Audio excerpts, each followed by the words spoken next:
കമ്പനിയുടെ അധികാരങ്ങൾ ഒഴിയുമ്പോൾ അർദേശ് ഗോദ്രേജിന് പ്രായം 60 വയസ്സ്. ബോംബെ വിട്ട് അർദേശ് ഗോദ്രേജ് നാസിക്കിലേക്ക് പോയി. അവിടെ കൃഷിയിൽ ഒരു കൈ നോക്കാൻ തീരുമാനിച്ചു. അതത്ര ശരിയായില്ല. പക്ഷേ സംരംഭകൻ ഏതു പ്രായത്തിലും സംരംഭകനാണല്ലോ. സംരംഭകത്വം ശരീരത്തിലെ ഒരു അവയവം പോലെയാണ്. ആക്സിഡന്റ് പറ്റിയില്ലെങ്കിൽ മരണം വരെ ഒപ്പമുണ്ടാകും.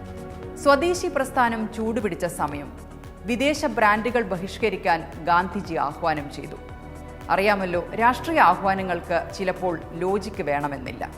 പക്ഷേ സംരംഭകർ അങ്ങനെയല്ല. അവർ ലോജിക്ക് അന്വേഷിക്കും.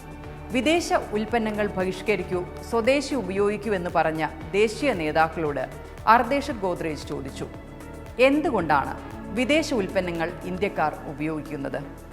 നാട്ടിലെ സാധനങ്ങളെക്കാൾ ക്വാളിറ്റി ഉള്ളതുകൊണ്ട്. ഗുണമുള്ളത് ഉപേക്ഷിക്കാൻ പറയുമ്പോൾ നാട്ടിൽ ഗുണമുള്ളത് ഏത് കിട്ടുമെന്ന് കൂടി പറയണം. നേതാക്കൾ ആരും ഉത്തരം പറഞ്ഞില്ല. അവർക്ക് ആഹ്വാനം നൽകാനല്ലേ അറിയൂ. വിദേശത്ത് നിന്ന് ഇറക്കുമതി ചെയ്യുന്നവയിൽ അക്കാലത്ത് ഇന്ത്യക്കാർ കൂടുതലും പ്രിയം കാണിച്ചിരുന്നത് സോപ്പുകളോടാണ്. ഇത്തരം സോപ്പുകളിൽ മൃഗക്കൊഴുപ്പ് ചേരുന്നവയാണെന്നും പലതിലും കെമിക്കൽ ഉണ്ടെന്നും അറിയാമായിരുന്നു. വെജിറ്റബിൾ എണ്ണ ഉപയോഗിച്ച് തീർത്തും പ്രകൃതിദത്തമായ സ്വദേശി സോപ്പ് ഉണ്ടാക്കാമെന്ന് അദ്ദേഹം പറഞ്ഞു. അത് നടക്കില്ലെന്ന് മറ്റുള്ളവരും. ഈ നടക്കില്ല എന്ന് പറഞ്ഞവർക്ക് അറിയില്ലായിരുന്നു സംരംഭകരെ വാശി കയറ്റിയാൽ കുഴയുമെന്ന്. അതും സംരംഭത്തിന്റെ രഹസ്യ അറ തുറക്കുന്ന താക്കോൽ കണ്ടുപിടിച്ച മനുഷ്യനോട്. പിന്നെ ലോകം കണ്ടത് ഗോദ്രേജ് സോപ്പാണ്. തികച്ചും സസ്യ എണ്ണയിൽ തയ്യാറാക്കിയ മെയ്ഡ് ഇൻ ഇന്ത്യ സോപ്പ്. ഇന്ത്യയിൽ ആദ്യത്തേതും. സംരംഭകന്റെ റിവഞ്ച് ഒരു ഒന്നൊന്നര റിവഞ്ചല്ലേ. ഈ ഗോദ്രേജ് സോപ്പിന് രാജ്യമാകെ പരസ്യം നൽകി അർദേശ് എന്ന കില്ലാടി സംരംഭകൻ. ആരായിരുന്നു മോഡൽ? സാക്ഷാൽ രവീന്ദ്രനാഥ ടാഗോർ.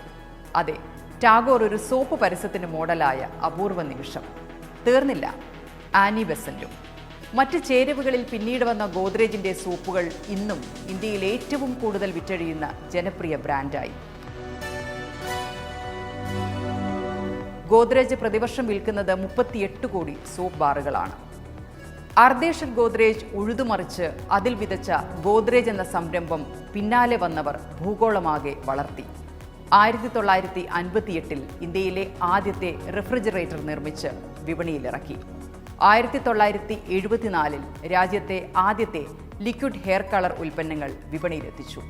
ഇന്ന് ഗോദ്രേജ് എന്റർപ്രൈസസ്, ഗോദ്രേജ് ഇൻഡസ്ട്രീസ് എന്നീ 2 ശിഖരങ്ങളിലായി real estate, finance, chemicals, general engineering, power and energy, agriculture, IT, aerospace തുടങ്ങി ഈ കുടുംബം കൈവയ്ക്കാത്ത ബിസിനസ് വേർട്ടിക്കൽ ഇല്ല എന്നായിരിക്കുന്നു. 90 രാജ്യങ്ങളിലായി പടർന്ന മഹാവൃക്ഷം പോലെ.